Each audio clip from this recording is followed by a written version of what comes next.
안녕하십니까. 집짓는 이박사입니다. 이번 영상에서는 집 짓는 계획에서 5번째 공사기간에 대해서 설명을 드리겠습니다. 크게 두 가지로 나누지 않겠습니까? 첫 번째는 설계 단계고 두 번째는 집을 짓는 시공 단계입니다. 근데 크게는 이렇게 두 가지지만 그 사이에 좀 여러 가지 단계가 있습니다. 이걸 전체적으로 설명을 드리면서 공사기간은 이 정도 계획을 하고 가시는 게 가장 이상적이다. 이걸 좀 설명드리려고 합니다. 1, 2, 3, 4편을 보시면서 이거를 계획하고 이렇게 하시라고 말씀을 드렸지 않습니까? 그걸 다 하는데 얼마 정도 기간이 걸렸습니까? 아니면 아직 그걸 하지 않았다 그러면 얼마 정도 기간이 걸리겠습니까? 근데 이게 아직 평면도 지금 계획이 다 안 된 겁니다. 거의 첫 걸음입니다. 제 생각에는 전체 공정률로 따지면 한 5% 정도도 안 되는 그걸 하는데 아무리 성격 급하고 빠르신 분이라 해도 한 달은 걸렸을 겁니다. 그게 제가 좀 전에 말씀드린 설계나 시공 이 두 단계에서 설계에서 첫 번째 단계입니다.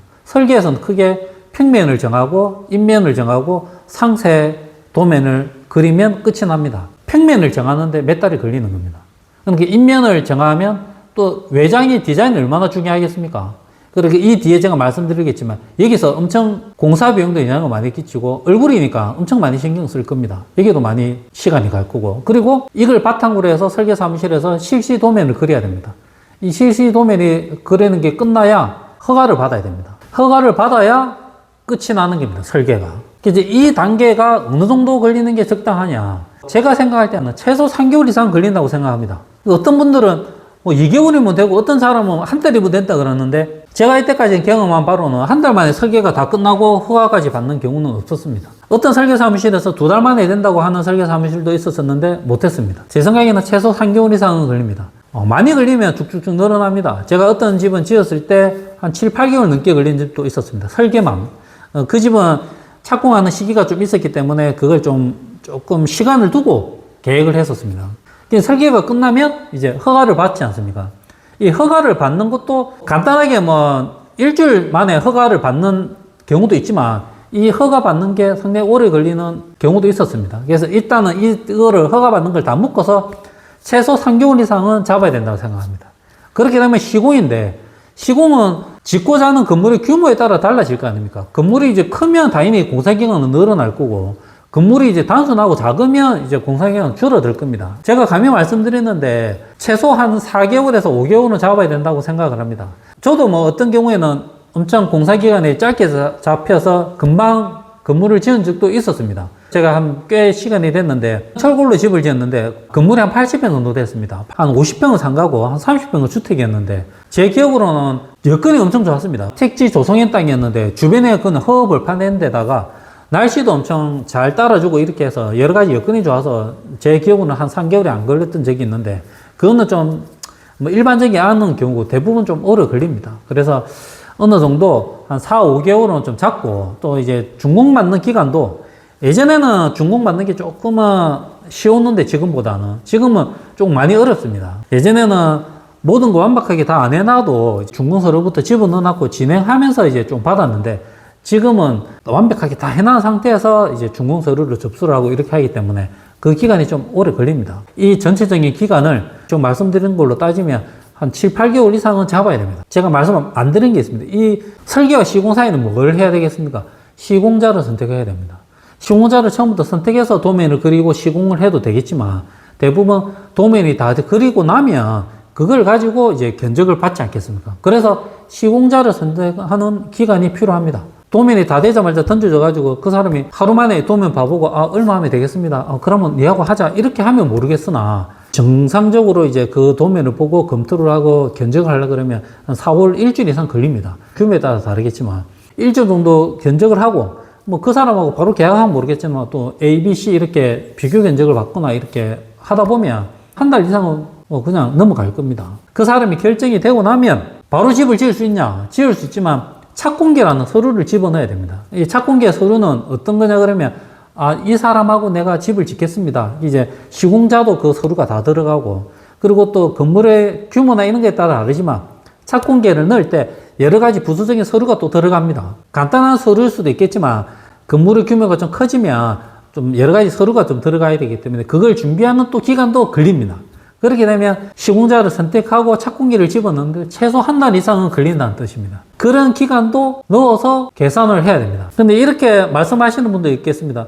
너무 오래 걸리는 거 아니냐? 뭐 어떻게 8개월, 9개월까지 걸리냐? 어떤 사람은 3, 4개월에 후딱 짓고 다 한다던데, 제가 영상에 그런 내용들을 많이 올린 적이 있습니다. 집을 빨리 지으면 가장 좋은 사람이 누구냐? 시공자가 가장 좋습니다. 제가 생각할 때 제일 안 좋은 사람은 누구냐? 집주인은 가장 안 좋습니다. 제가 집을 지어보면 집을 짓는 단계에서 꼭 지켜야 되는 게 있고, 또 예를 들어서 양생의 시간이 걸리는 기간도 있고, 화장실을 하나 하더라도 방수를 하고 난 다음에 바로 그냥 타일을 붙이고 되냐? 방수가 똑바로 됐는지 육안으로 확인이 안 되지 않습니까? 그러면 어떻게 해야 되냐?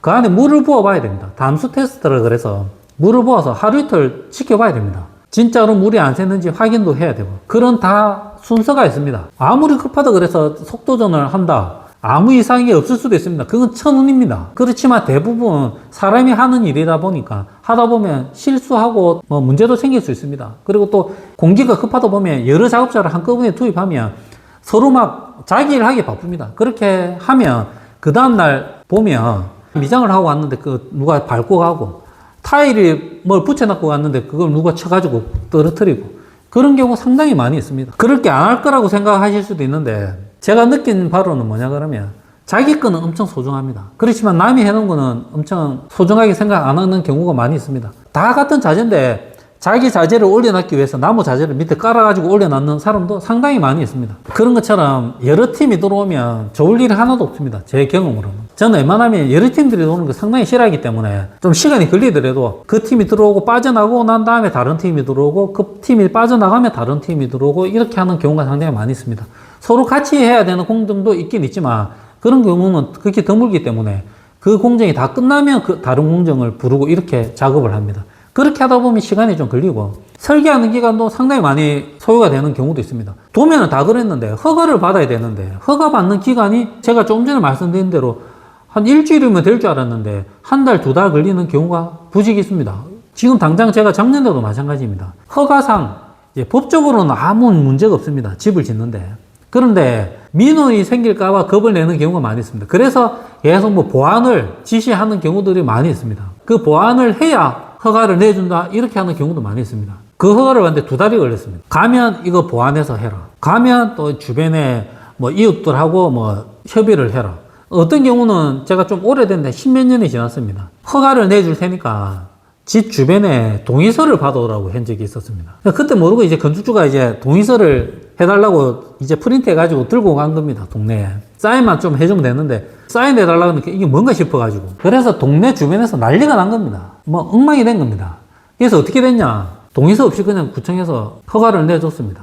그냥 허가 내주면 될 걸 괜히 동의서 때문에 동네만 뒤집어지고 난리가 나고, 제가 집을 짓는 동안 상당히 좀 힘들었습니다. 그 내용 때문에. 동네 주변에서는 이게 뭐 불법인데 뭐 하는 거 아니냐 이런 식이 돼가지고 하여튼 생각지도 못하게 허가가 많이 길어지는 경우가 있습니다. 그리고 중간에 제가 말씀드렸듯이 신고자를 선정하는 게 그렇게 간단한 게 아니지 않습니까?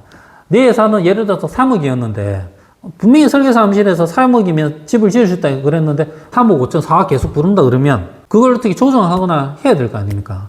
또 그렇게 예산 안에 들어온다 하더라도 어떤 사람이 괜찮은지 정하는 기간이 또 필요할 거 아닙니까? 성격 따라 다른데 어떤 분들은 그냥 만나자마자 딱 이렇게 결정하는 분도 있겠지만, 어떤 분들은 이 사람 저 사람 계속 고민하다가 어떤 사람을 딱 골랐는데 그 사람이 또 다른 공사가 있어가지고 당장 공사가 들어올 수 없다 이렇게 돼버리면 또 문제가 되고, 저 역시도 마찬가지입니다. 작업자들을 다 준비시켜놓고 있는데 지금 말씀드렸듯이 허가가 계속 늦어져가지고 밑에 저희 뭐 목수팀이나 다른 팀들이 계속 한두 달 일 안 하고 그냥 기다릴 수 없지 않습니까? 다른 일을 계약해서 가버리는 겁니다. 그렇게 되면 그 공사도 해야 되고 우리 공사도 해야 되고 막 뒤죽박죽이 돼버리는 겁니다. 일정이. 앞에 허가 받는데도 문제가 있고 견적하는데도 문제도 있었지만 골조공사 기간에도 문제가 되는 경우도 있습니다.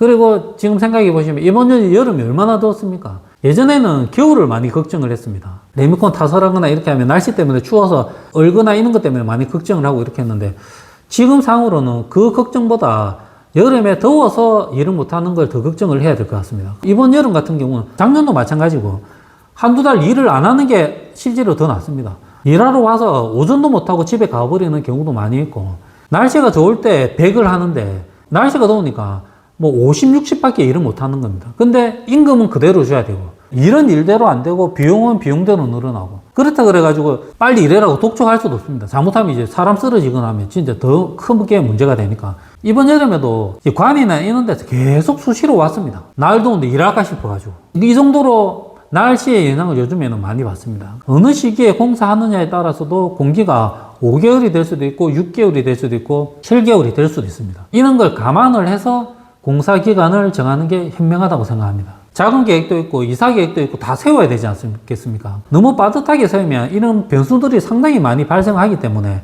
조금 더 여유 있게 공사 기간을 잡고 진행을 하시는 걸 추천을 드립니다. 다음 영상에서는 상당히 좀 중요합니다. 뭐 1, 2, 3, 4편 전부 다 중요 안 한 게 없었지만 외장재에 대해서 좀 설명을 드리고, 이제 외장재가 공사 비용에도 상당히 영향을 많이 끼치니까 이 부분에 대해서 좀 설명을 드리도록 하겠습니다.